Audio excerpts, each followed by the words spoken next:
Hello YouTubers, this is Optimus Prime G1, and I have for you Encore Devastator from Takara. This is Scavenger. This is actually my favorite of the Constructicons. I don't know why, but for some reason he was always my favorite.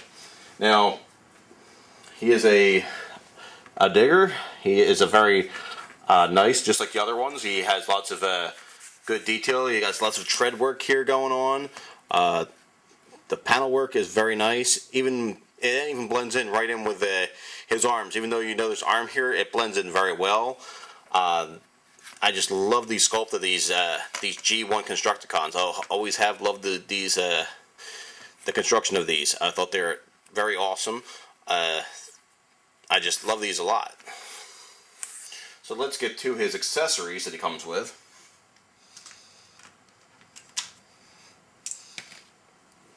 Much like his other arm friend, Bone Crusher, he comes with his drill,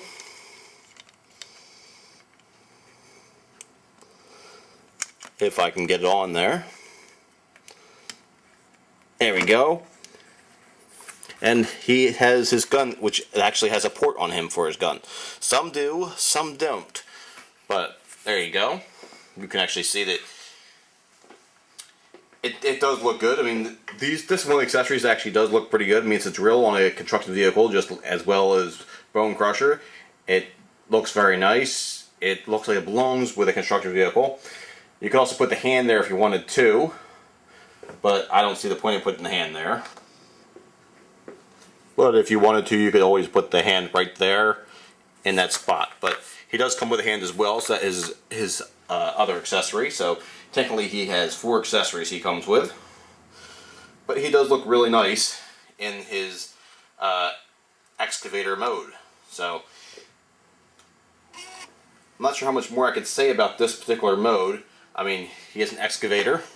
Let's get this junk off of here.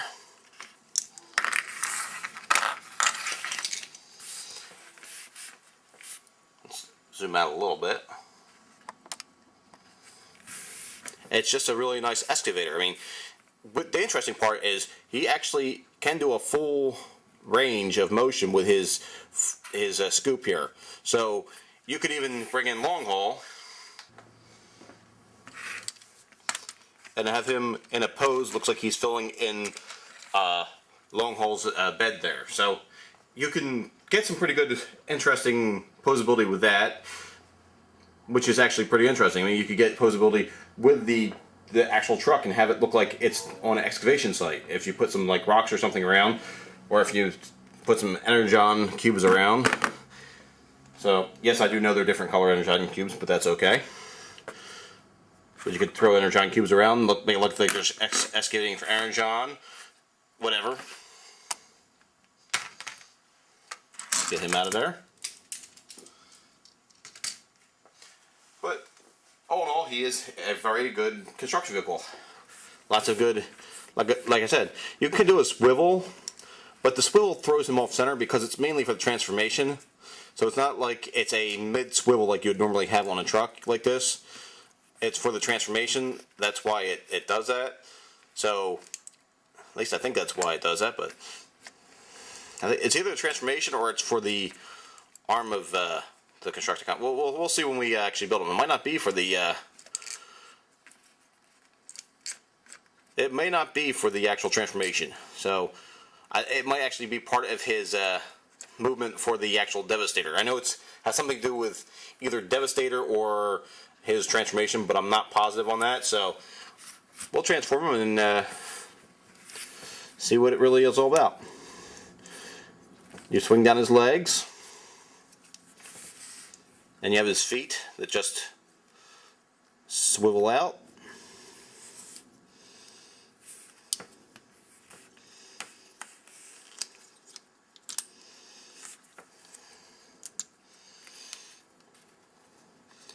And if you have trouble standing him, you can always use the hook to help stand him. Usually he'll pretty much stand on his own though. So he is back heavy though, so it does have a little bit of trouble sometimes, depending on where he's standing at. So sometimes it will be easier just to have that extra ballast for him. For some reason I can't get him to stand. Might just be the board I have him sitting on, so we'll just put a shovel down there for now. So at least he has that to help him stand. That allows him to support himself. But in robot mode, he's got his nice stickers. Side mode, it actually looks pretty good in side mode. Doesn't look real thick. It looks a little bit on the thin side, maybe more than anything else. Now, if this was up here like this, like it should be, you'd have that sticking out the back there. See, now he's standing perfectly on that angle. Must be just the way the board is. Might be a little bit warped, and that's why he's not standing correctly with it down. So basically, if it's down, it helps him stand a little better. And even if it's down, you can sort of hide that profile a little bit. But I don't know. It doesn't really look good between his legs, though. So it's, yeah.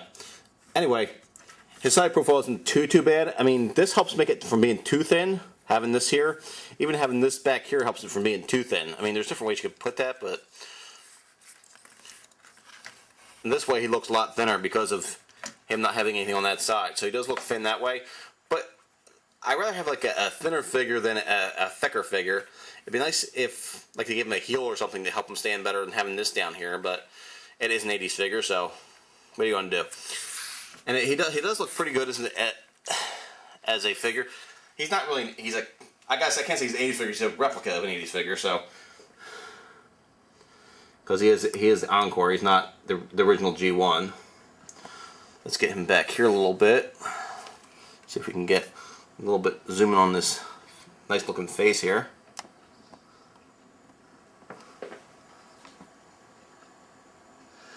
And this is one of the better faces we've zoomed in on so far. I think it has more going on. It has like a metal goatee looking thing there, like a shiny goatee. I mean, he really has. I think this one has the most character so far of all the faces we've zoomed in on so far, and it does really look really interesting.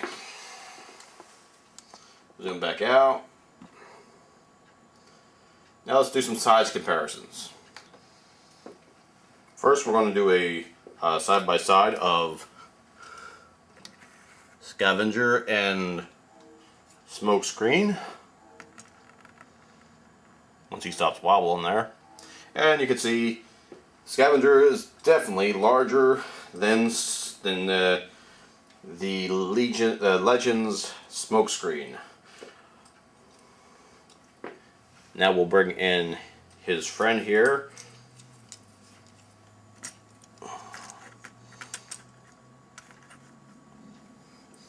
And you could see, okay, it's not Scavenger's friend, I meant Smokescreen's friends. So, and you can see that he is shorter than the Scout class Wind Charger. So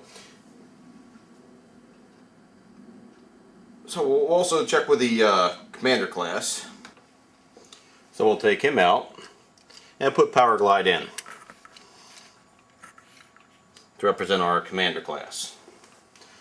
Now there's a reason why I picked these particular figures to do a size comparison with. As you notice, I picked them for most of these videos. The original, actually I think through all these videos, is the same ones. The reason is, I'm trying to keep a G1 vibe to it with the updated figures as a reference in sizes. I mean, I could use the ones from Prime, I could use the ones from the actual movie Commander classes, but I'd rather go for the G1-ish vibe without being totally G1. So that's why I picked the figures I picked. So he's bigger than both the Legend size, the Commander class, and smaller than the Scout class. So that gives you an idea of the height he is. So he's actually a pretty good sized figure for a G1, and he has some awesome looks about him. The tip here, I believe, is just chrome. I'm not positive on that. I don't know if it's actually metal or not, to tell you the truth. It actually feels like it might be metal. I guess I should probably clink it with a key like it did with the other one. So let me go get a key and see if it clinks. Oop. Didn't mean to bump the camera there. It is definitely metal. So that's definitely a metal connection there. Not that that's a good pose for him. But we'll move past that. Okay, so in closing, this is actually a nice figure. It's one of my favorites of the group. It was one of my favorite characters out of the Devastator. Of all the characters made up Devastator, it was actually my favorite Constructicon on the show. And he is one of my favorite vehicles too, and my actual favorite toy out of the series, I believe. So anyway, that's it for him. Watch the next video. The next video will be of Mixmaster, and that will be the next one. So we'll see you at that video.